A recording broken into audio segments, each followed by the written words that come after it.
Good morning, everyone. Welcome back to my channel. This is Sandy with Mimi's Frugal Life, and today I am going to do a very brief video on preps to meals, from preps to meals.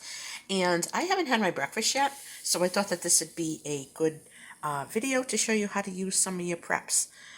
You could use any kind of milk. This is what I'm doing. I'm making old-fashioned cream of wheat, and I'm going to show you how I do it.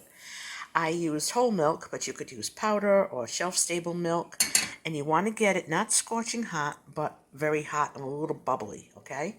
Now, for video purposes and to save time in fumbling with my phone, because I'm by myself, I took the liberty of adding everything that I'm going to have in my cream of wheat together. So I put 3 tablespoons of the cream of wheat and a tablespoon of raisins, some cinnamon, and a half teaspoon of sugar. Now you want to wait till the cream of wheat is boiling, okay? The milk is boiling.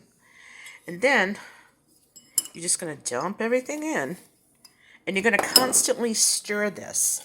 Now this is so much better than the instant cream of wheat with water. You can do it with water if you don't have the resources to be using up your milk, or if you have milk allergies or something like that. But this is a very hot, hearty breakfast, and you don't have to put the raisins in.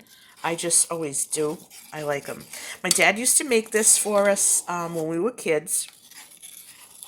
And up until just before he passed, he was making me cream of wheat. Every once in a while on a cold morning, he'd go, "Hey, Sandy, you want cream of wheat?" And I'm like, "Yep."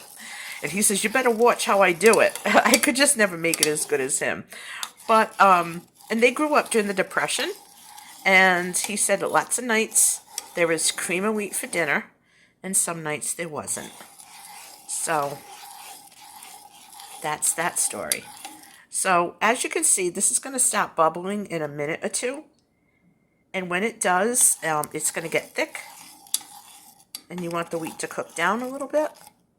And if you have these things in your preps, I made sure I had my cream of wheat. Yeah, because, everybody's talking about oatmeal, and yeah, oatmeal, but sometimes you need a break, and I just think hot cereals hold you longer than cold cereals. I think they're more filling. You can control what's in it, and especially if you're adding any kind of sugar. So this is going to bubble a little bit more, because you want it to get a little thick and creamy. Yeah, there it goes. So this is a good breakfast idea, and as you can see, it doesn't take any longer than it would to boil water. Okay, so stop using the microwave, because someday you might not have it. It might break, and then what are you going to do? So you're going to learn to do things on the stove. Okay, on my gas stove, my assault weapon over here. Okay. I'm going to just bring this up to a fast boil. And then you want it to sit a minute, because this is going to be so hot. But let me tell you, when you put something like this in your belly, oh, it feels so good. It's very soothing. You talk about comfort food. There are some winter nights where I just have this for dinner because I love it. I love the feeling of it. Something warm and hot, and I didn't have to worry about making soup.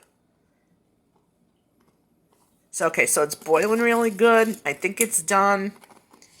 I am going to pour this into my bowl. You could look at that steam. Call it steam of wheat.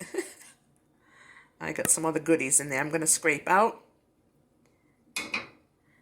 And look at this. You let it sit for a minute. It will thicken up a little bit. But look at that. I have a nice, hot, hearty breakfast from my preps.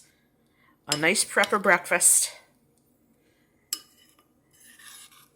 And I want to know if anyone eats cream of wheat, and if you like the instant versus the stovetop, and let me know why. I hope everyone has a great day, and I'll catch you on the next video.